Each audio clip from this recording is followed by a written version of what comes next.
Good morning. Welcome here in the sanctuary and welcome online to the Sunday service of the Unitarian Universalist Church of St. Petersburg. We are on land that has been stolen from the Tocobaga and Seminole indigenous people. My name is Reverend Ben. My pronouns are he and they, and I am very excited for today's worship service. It's called Differences Build Bridges. So many reasons I'm excited. One is it's an all ages service, so kiddos are welcome to stay for the entire service, and Bianca will explain more about that in a second and what that means. For another, we have this incredible musical talent. We have several of our folks who will be leading hymns from our choir, and Berkeley Grimble is here. Anybody Berkeley Grimble fans in the house? Is just me? Berkeley. I attend my Sunday, my Sabbath is Tuesdays, and I have all year long, since we've lived in Gulfport, gotten to hear Berkeley Grimble and his band called the Podheads at Sumitra Cafe, because this is this beautiful harp that Berkeley has braided out of one giant seed pod. So thank you so much for being here today, Berkeley. It's an honor to have you. Children are being encouraged to perform different leadership roles during the worship service, so thank you for saying yes to that. And the good things keep happening. Our worship associate is also our worship team chair. It's Bianca Hatten. Good morning, Bianca. Good morning. Good morning, everybody. Thank you, Ben. My name is Bianca, and if you want a church that has the values of interdependence and love, and the minister can't just stand on the sidelines but must kneel in the streets, then I have good news for you. You may have found your church home.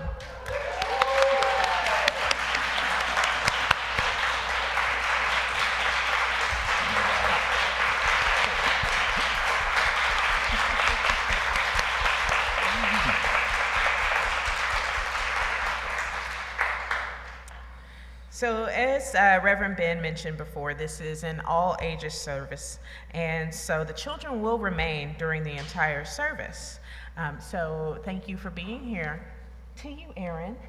Thanks, Bianca. So we have 3 announcements today. First, after coffee hour, there is a rainbow chalk event on various Central Avenue sidewalks. Come meet right up here in the front after service to join Deb Pierce, Reverend Ben, and many others for that event. And tomorrow at the St. Pete Pier, there's a visibility action event. It will be a bunch of people gathering at the pier to create a giant human letters that'll spell out resist. Will it spell out resist? Do we know what it'll spell? Yeah, it'll spell resist. So if you want to participate in that, there are more details in your program. You're welcome. All right, and Emma's Revolution is coming to UU St. Pete. They are fantastic if you have never seen them play. Tickets are $25 in advance and $30 at the door, and this is on September 13th at 7 p.m. You can buy tickets today from our wonderful admin, Mimi, or also buy them on our website. Please read the rest of your announcements in the order of service in our monthly newsletter, and there's also a TV here in Gilmore Hall, and you can read the announcements during coffee hour as well. Now, I think there's some new folks, and so I'll let you know that Unitarian Universalists are a people of diverse beliefs, diverse spiritual beliefs, but we do share this common faith that every being is worthy of love, that what we do in this world matters, and that we're connected. We're connected to one another. We are connected to the earth. So whoever you are and wherever you are in your journey, you are welcome here. And allow me to give a special welcome to any newcomers. And if you're new to UU St. Pete, or even relatively new, if you can give us a quick little wave. Hello. If you'd like, you can briefly introduce yourself. You do not have to, no pressure. And Ben will bring a microphone to you so those that are on YouTube can hear what you're saying online. But remember, I already said this, you don't have to do that. So if you don't want to, just duck down. No hands? No hands. No, yes, no. That's okay, but thank you for being here. And also, for anybody who has a cell phone, y'all know the rules. Silence those phones. Yeah, that's right. And regarding masks, we encourage you to wear one if you're comfortable or if you want to.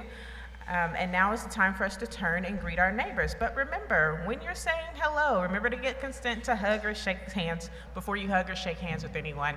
And if you're really feeling excited, give them a wink.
Thank you. How are you, Paul?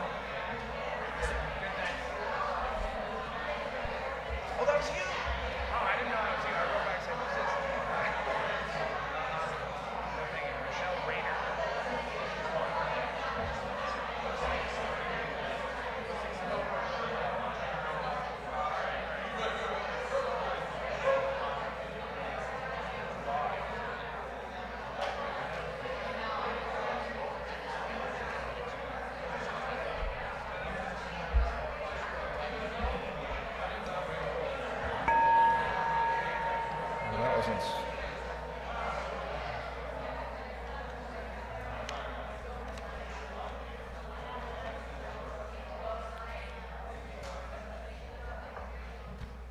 Now we welcome our children to come forward for our time for all ages, featuring a story by Supreme Court Justice Sonia Sotomayor. I love this book. I recommend that you read all of it. We're only going to have time for part of it. You guys good for mics and everything?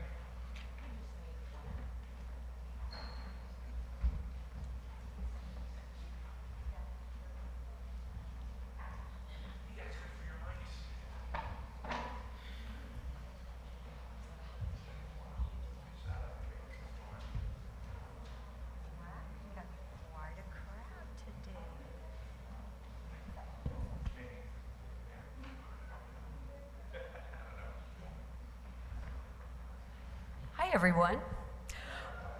My name's Trish Harding, and I'm the teacher for this age group of the RE students here at UU St. Pete. And today, we're going to present an abridged version of this book, Just Ask, by Sonia Sotomayor. And here's a bit of the letter that she wrote to the readers. She says, "When I was 7 years old, I was diagnosed with juvenile diabetes. To take care of myself, I had to do things that other kids didn't. Sometimes I felt different. When kids saw me giving myself a shot with a needle full of insulin, they didn't really know what was going on. They were curious, but they never asked me or my teachers or my parents about it. And I often thought maybe they thought I was doing something wrong. I wanted to write this book to let you know that differences make us stronger and that we're not alone in feeling different.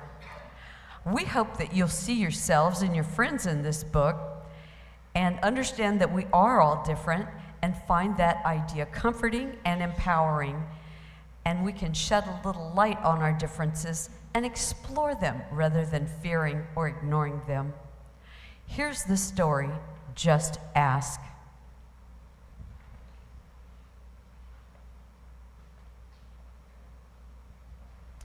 My name is Raphael, and I have asthma, which means I sometimes have trouble breathing. When that happens, I take a break and use an inhaler with medicine to make breathing easier. Quiet time helps me slow down and catch my breath. My inhaler is like a tool to help my body. Do you use a tool to help your body?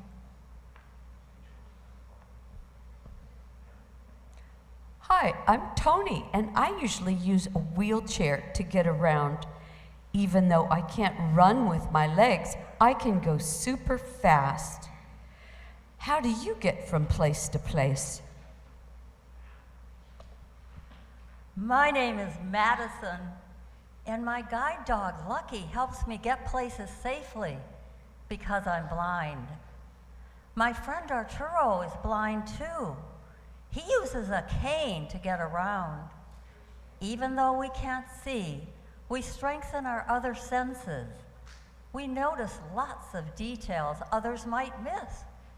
We can hear with our ears. We can smell with our noses. And we can feel with our hands. How do you all use your senses?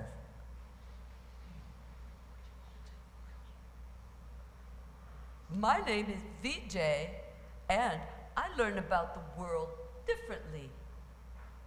I can't hear. I can see. I'm deaf. Most of the time, I communicate with people using my hands and my face through sign language. Wow, it's fun to know another language. And I love to read and write. What about you?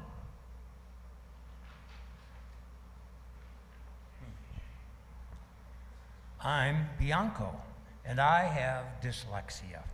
So I have to work really hard and take my time when I'm reading and writing words. Sometimes I use computer programs to help me. I love learning by doing things. My imagination is full of ideas, and I'm very good at making art from the pictures I see in my mind. Are you really good at something?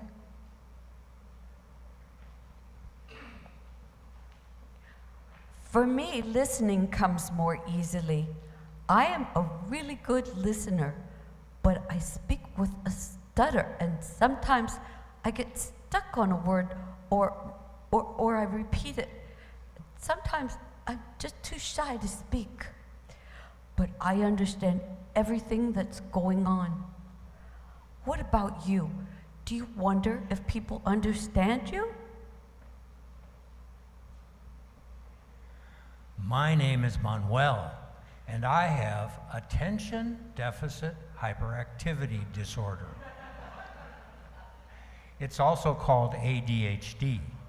I can get frustrated when I really feel the need to move around, even though I'm supposed to sit still. When my teachers and friends are patient with me if I forget something or get distracted, I can get myself back on track. What's helpful to you? It's me, Sonia. I ask questions too. When something seems different or new, I ask my parents or my teachers. They help me to understand, especially if my friends don't feel ready to explain. All the ways we are different make our whole world more interesting and a lot more fun. Each one of us has unique powers that we can share with the world, and that makes it a whole lot more interesting. So, what will you all do with your powers? Each of us grows in our own way. Thank you. Thank you so much. Thanks to Reverend Ben for holding the book, and Virginia and Cal Fox. We hope this book has helped you understand that we're all different and we can be strong in our differences. And if you ever wonder why someone does life differently, just ask.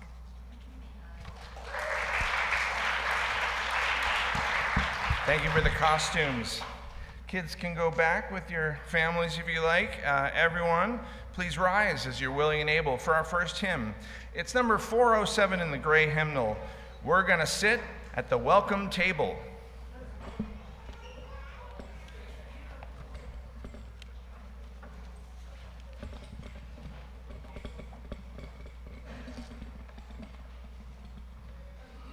readjust the mic stands.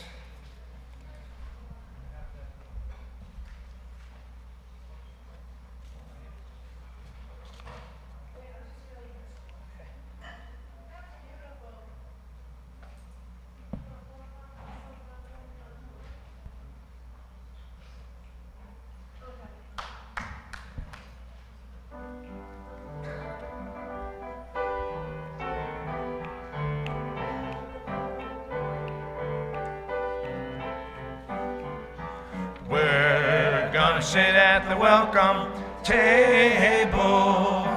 We're gonna sit at the welcome table one of these days, hallelujah. We're gonna sit at the welcome table. Gonna sit at the welcome table one of these days. All kinds of people around the table. All kinds of people around that table one of these days, hallelujah. All kinds of people around that table. Gonna sit at the welcome table one of these days. Try some clapping. No fancy style at the welcome table. No fancy style at the welcome table one of these days, hallelujah. No fancy style at the welcome table. Gonna sit at the welcome table one of these days. Gonna sit at the table one of these days.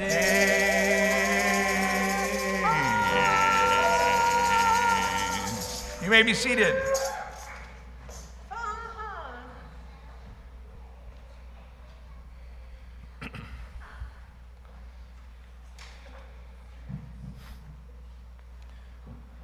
Oh, we haven't done our chalice lighting. Who's doing our chalice lighting, Bianca?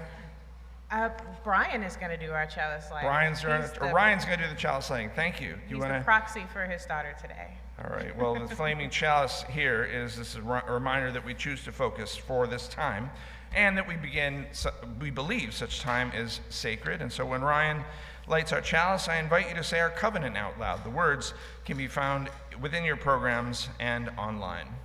Love is the spirit of this church, and service its law.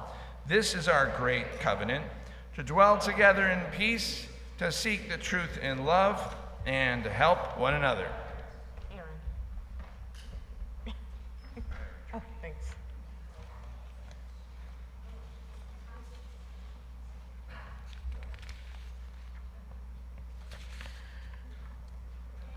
Okay, we come to a time in our service for joys, sorrows, and concerns. Those of you on YouTube Live are not in this room, but your presence is still felt.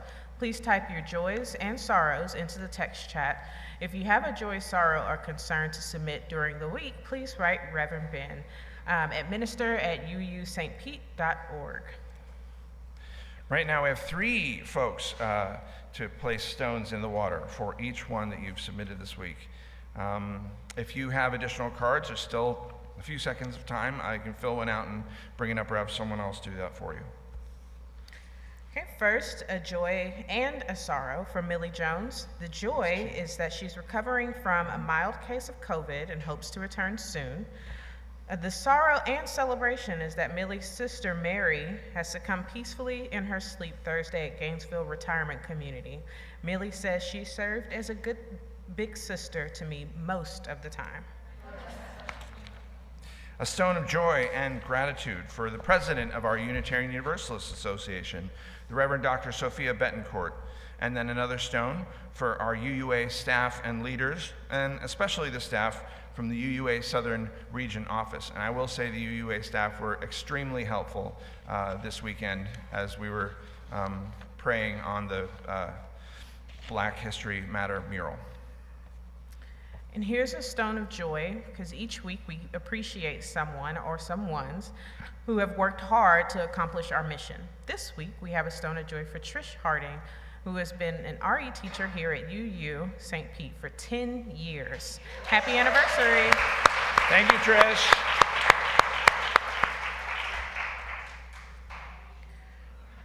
Happy anniversary, Trish. We're going to celebrate you a little bit more during coffee hour. I have a stone of joy, and it's from Mike Fitzgerald. It's for 32 years of sobriety. Congratulations, Michael. This is great.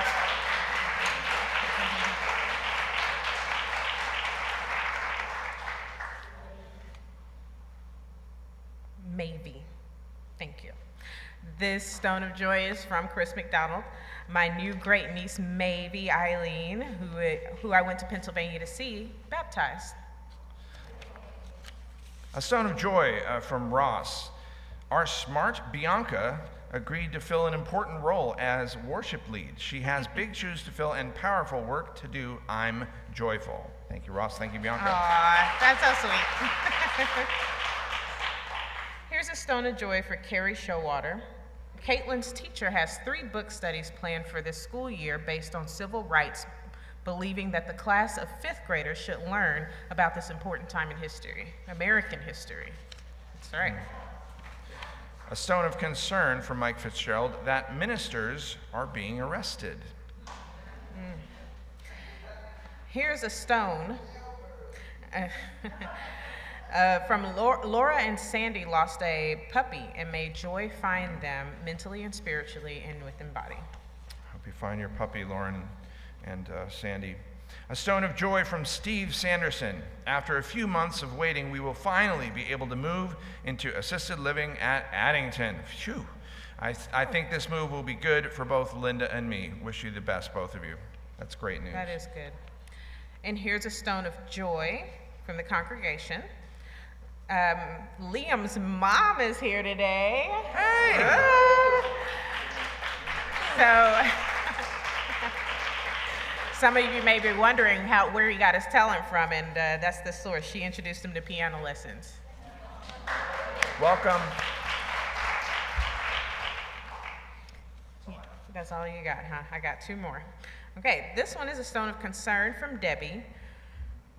She's concerned for the safety of her pastor. And then, to follow up, perfect segue, we got a stone of joy, concern, sorrow, all of the above, from John Frazier. It says, I just read about Reverend Ben, the arrest that was made, and it made me tear up a little bit. I have been so angry and ashamed of Christianity under this wave of capitulation of Christian nationalism. Seeing your courage and moral conviction in these brutal times gives me the smallest amount of hope. It's just been very difficult for me to reconcile the love and messages that Jesus taught with this bigotry and hatred all around me in Tampa area. I'm so thankful to Reverend Ben and for being exceptional in giving me a little bit of hope.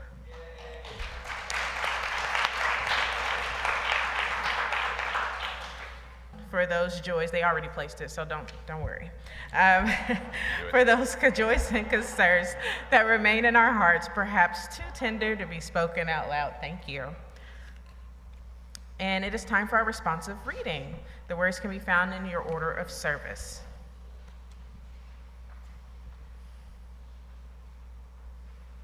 May our hearts not become callous by the never-ending incidences of oppression and hatred that so many face each day.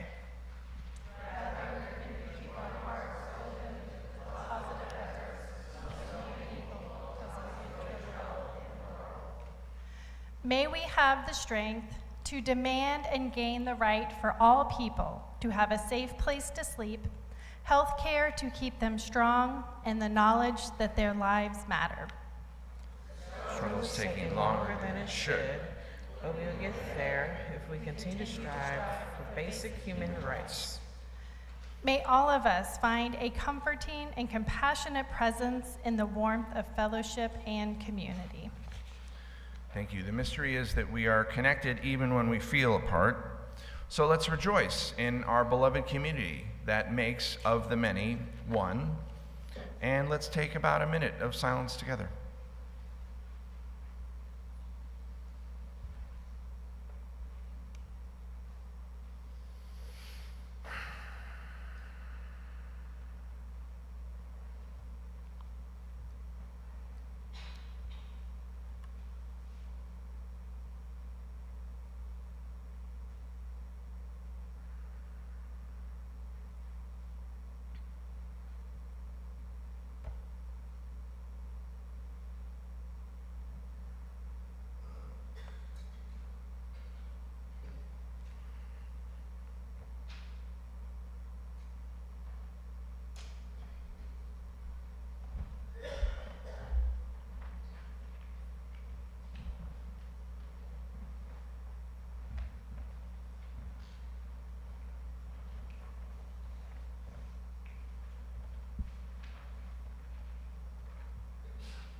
Spirit of life, come unto me. Sing in my heart all the stirrings of compassion. Blow in the wind, rise in the sea, move in the hand, giving life the shape of justice. Roots hold me close, wings set me free. Spirit of life, come to me, come to me.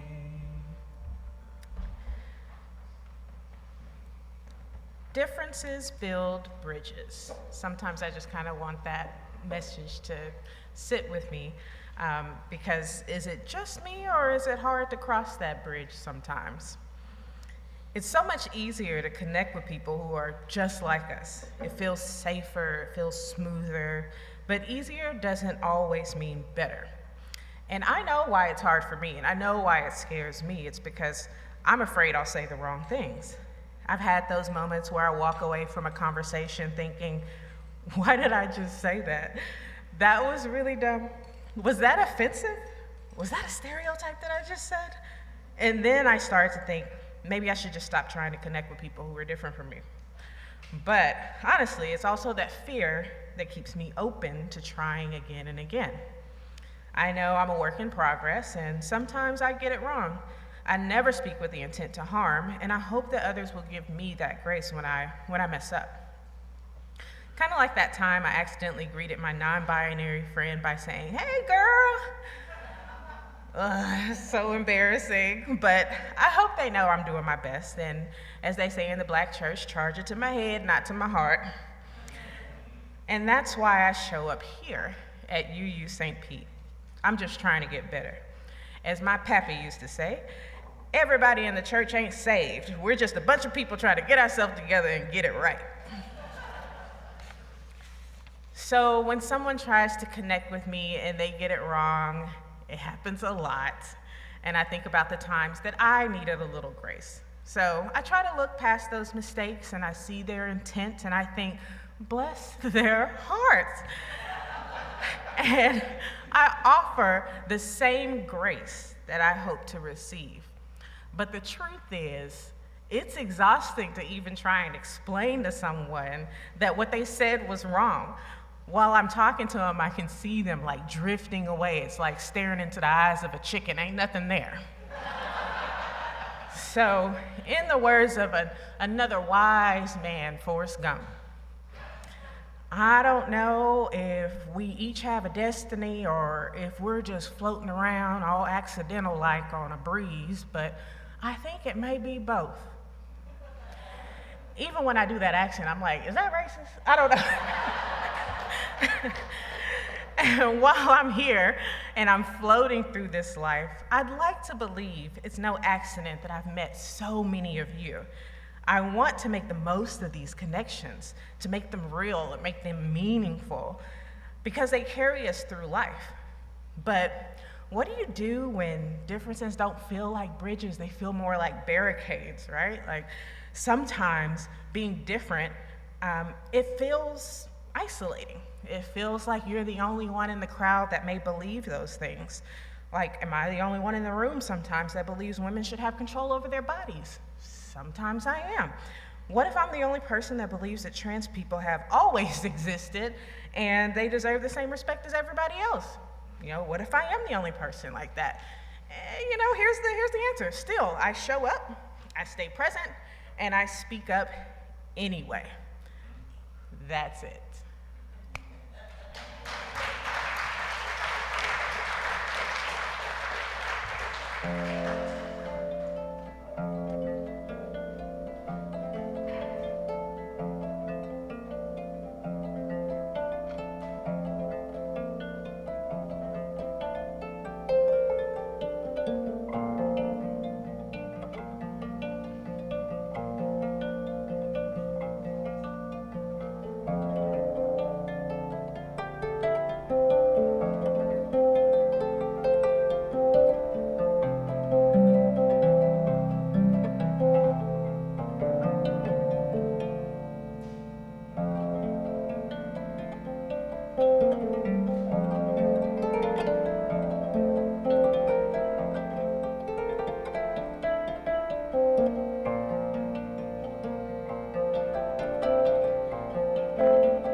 Thank you, Berkeley. I appreciate the joys, the sorrows, the concerns, and the longer one that I guess was written in talked about Christian ministers. So for those of you who are new, the Unitarian Universalist Church is not a Christian church. We are historically Christian, and we do have many Christians who are here. We also have many Jewish people, pagans, atheists, agnostics, Buddhists, Muslims, and a lot of folks who, like me, are still trying to figure that all out. I will use a quote that has God in it, and usually when I say prayers, I say, Mother Goddess, Father God, Spirit of Life, you who go by many names, or sometimes by no name at all. So instead of one syllable, it's like 50, and that's just the beginning of the prayer. How many of you have seen The Grinch Who Stole Christmas by Dr. Seuss? Okay, a lot of you. So Reverend Andy, my friend, he is preaching about this today in Allendale right now as I am preaching here. And he created a new version of The Grinch Who Stole Christmas with the help of ChatGPT. We had quite a lot of time in jail together, and one of the things Andy told me about, it was all night. We were there till like 5:30 a.m. And he's a great person to be stuck with in a room, by the way. I was like falling asleep, and he was like, what do you think about this? I'm like, so he tells me the point of the story is the Grinch doesn't just steal the presents.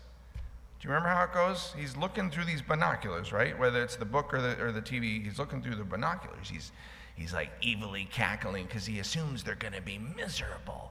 Their presents are gone. And that doesn't happen. What happens is he looks through the goggles and they're singing. I'm going to cry. They're singing, they're laughing. And I forgot this, but that's when his heart changes. That's when his heart gets 3 sizes too big or whatever.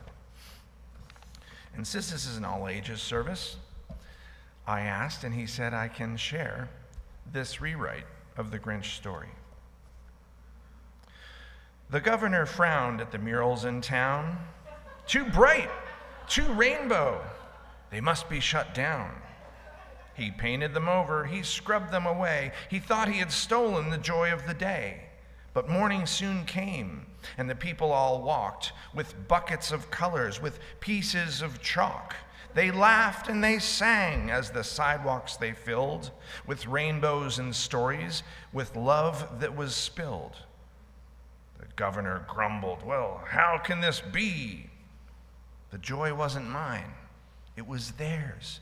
Don't you see? For joy can't be taken, erased, or controlled. It lives in the people, more precious than gold.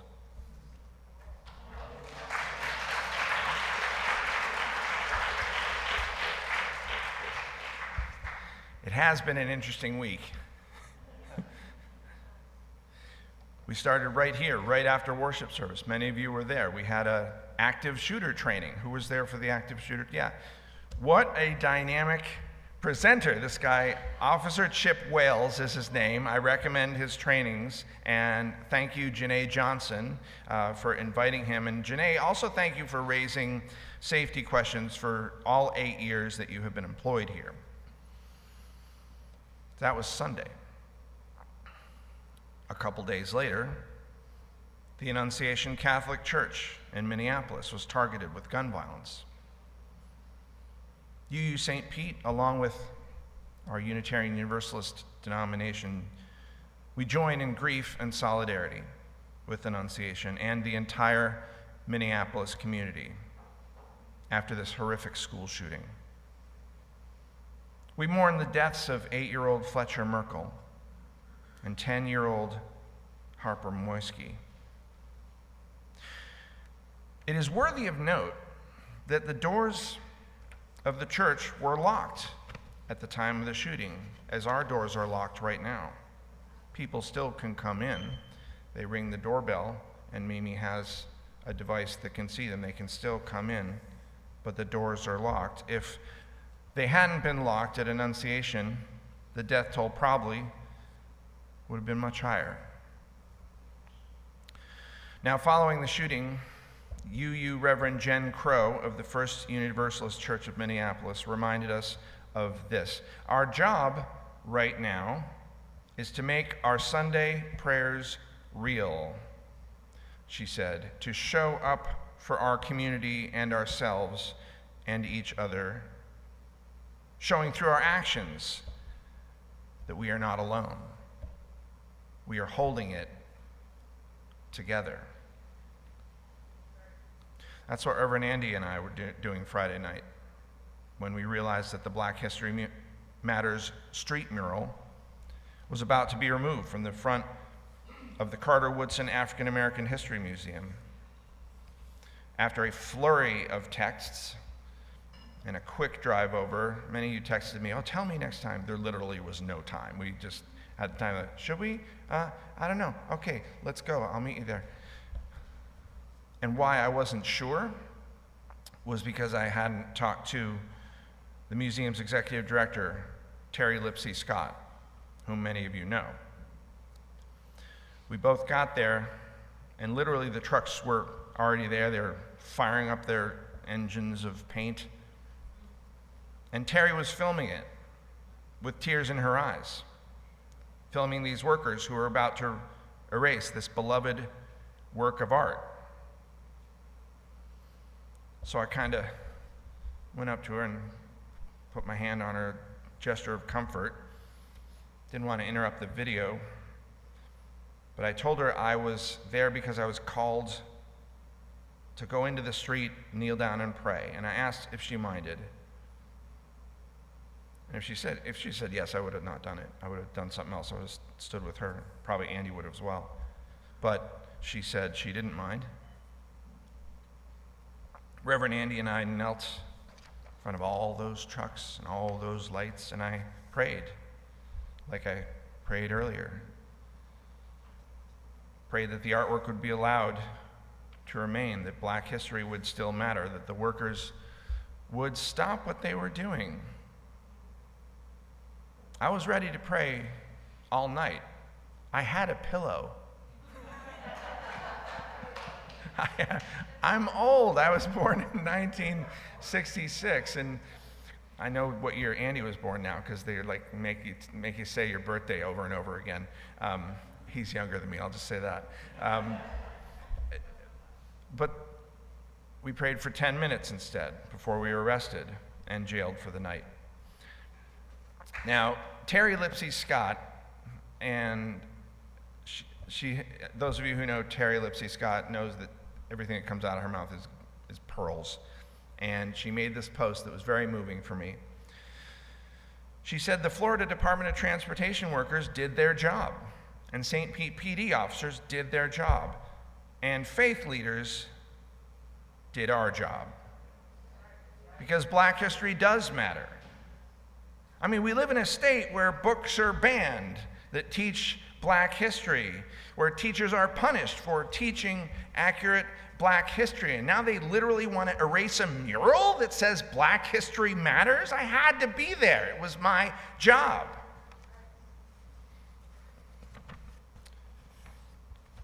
Many of us are coloring on Central Avenue today with rainbow chalk because it's our job. Tomorrow, many of us are headed to the Spa Beach at the St. Pete Pier to spell out the words with our bodies, the words unite and rise on the sand because it's our job. And Unitarian Universalism, our denomination, has a history of siding with love against racism, against oppression. When history is being erased, we side with justice and with the truth. When others build walls to separate, we build bridges to connect because we cherish our values. We cherish the value of interdependence because it's our job.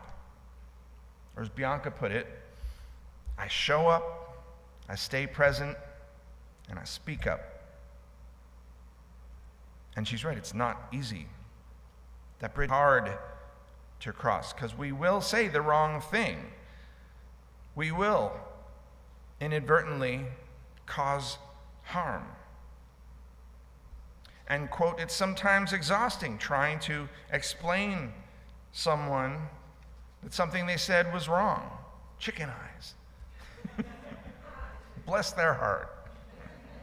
But we can repair harm. We can strengthen our community, like Bianca's dad said. Everybody in the church ain't saved. We're just a bunch of people trying to get ourselves together and get it right. I think some white people fear black history because we fear black people. I think some of us fear black history because it upsets our biased version of America as the land of liberty and justice for all, when really it's the land of liberty and justice for some. But we don't have to be afraid of differences. Differences can build bridges. Our fear of differences is what builds walls. I love that Sonia Sotomayor book. I'm so glad you guys found it. It is filled, you probably couldn't see the characters, but you heard the names. It's filled with BIPOC characters as well as white ones. Remember, BIPOC means Black, Indigenous, people of color. And guess what? These characters in the book, the color of their skin isn't the only thing interesting about them. It's not the thing that's focused on. These folks are dyslexic. They have ADHD, like me. They use a wheelchair. They're blind. They're deaf. They speak with a stutter. And according to Justice Sotomayor, if everyone in the world looked like me, it would be like, did we get to the imaginary garden part? So there's a part in the book. So, one sec.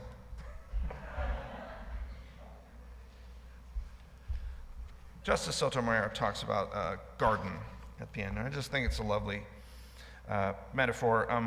Imagine if all the plants in this garden were exactly the same in this garden. That was that last image with everyone there. Imagine if they were exactly the same. Like, what if we only could grow peas? Or in my case, maybe corn. That would mean no strawberries, no cucumbers, no carrots, or it might also mean no trees or roses or sunflowers. Just like in our garden, Justice Sotomayor says, all the ways we are different make our neighborhood, our whole world really, more interesting and fun. And just like all of these plants, each of us has unique powers to share with the world and make it more interesting and richer. And she asks, what will you do with your powers? I want to end with some more wisdom from the amazing Terry Lipsey Scott. She wrote it yesterday morning, right after the street mural was erased. It said, Black History Matters. Terry said, the story of these horrid times must be preserved, presented, and interpreted, which is the mission of the Carter Woodson Museum for African American History. We will never falter, she says, in our pursuit of truth and understanding. I may feel hopeless, she says, and helpless sometimes, but I know that these feelings are temporary. For I have the courage to respond to these dark times with faith, hope, and resilience. Terry says, born of this incident is God's courage, a beacon of light that guides me forward, reminding me that even in the darkest moments, there is always a way forward, always a chance to create positive change and to rise above adversity. Together, we rise. Amen. Ashe. Blessed be.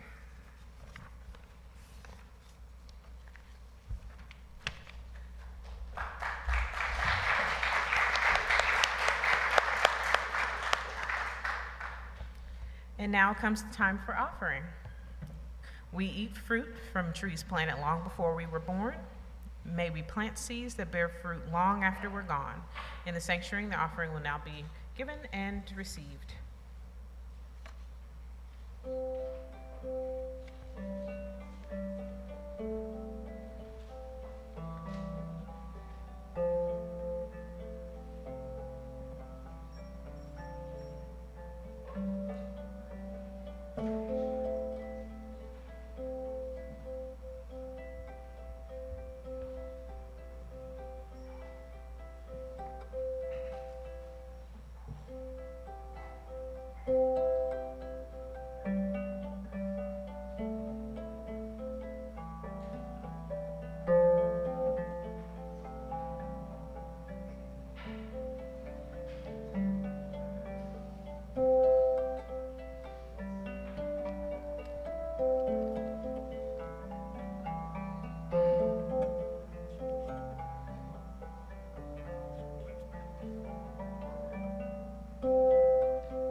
That which is given in love is received with great joy.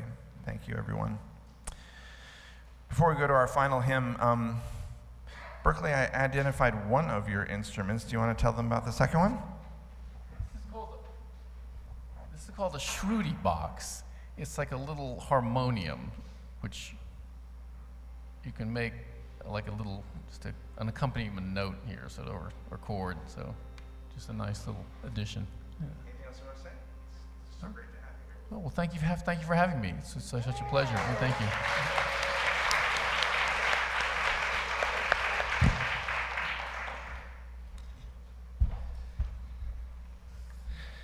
Please rise as you're willing and able for our closing hymn. We haven't sang it in a while. It's number 121 in the gray hymnal, We'll Build a Land.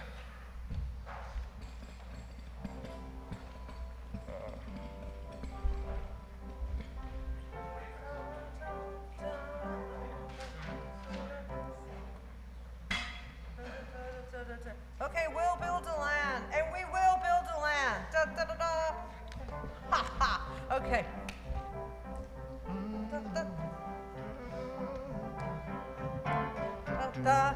We'll build a land where we bind up the broken. We'll build a land where the captives go free. Where the oil of gladness dissolves our mourning. Oh, we'll build a promised land that can be. Come build a land where sisters and brothers, anointed by God, may then create peace, where justice shall roll down like waters, peace like an ever-flowing stream.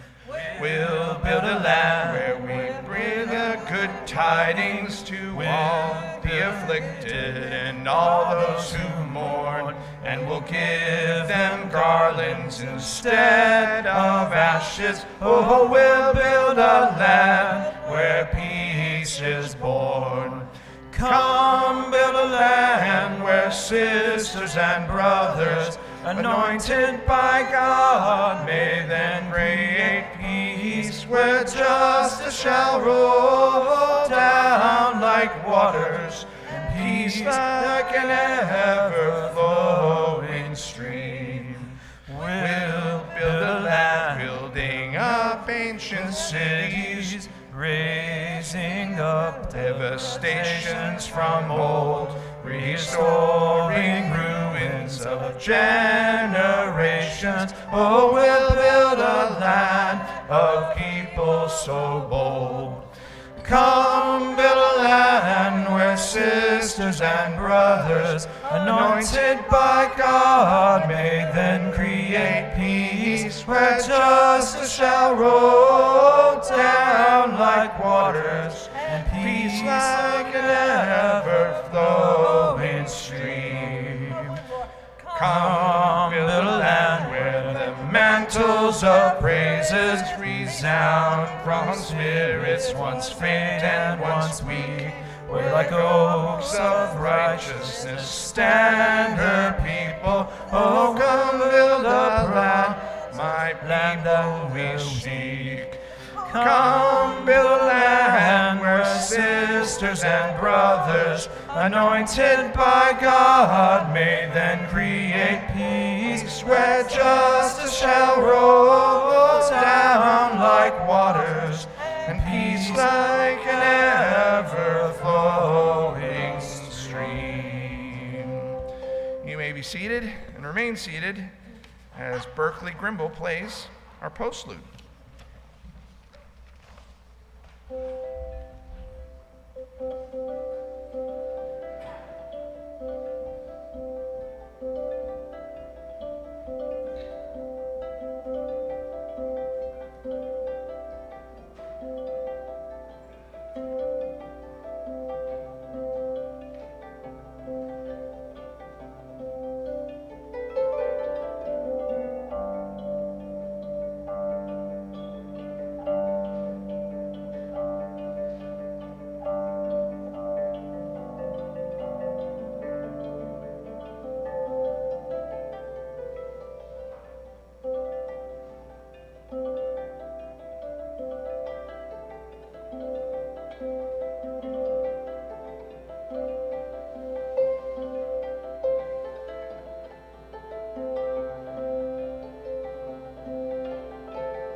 Thank you, Berkeley Grimble.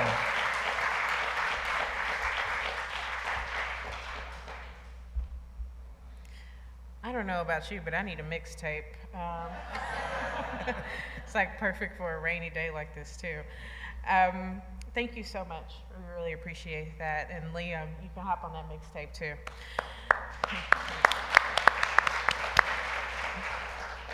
We invite you to follow along with the hands gestures as we get ready to extinguish our flame, which I'm going to ask Aaron to do. Aaron, thank you. Okay, follow along. We extinguish this flame, but not the light of truth, the warmth of love, or the fire of courage. These we carry in our hearts and out into the world. So our worship is over, but our service begins. Please join us for coffee hour in Gilmore Hall and cake to celebrate Ms. Trish's 10th anniversary. And then join us for rainbow chalking this afternoon because the rain is going to stop. We hope this time together will help you through your week. We'll help you remember you are not alone. Blessings.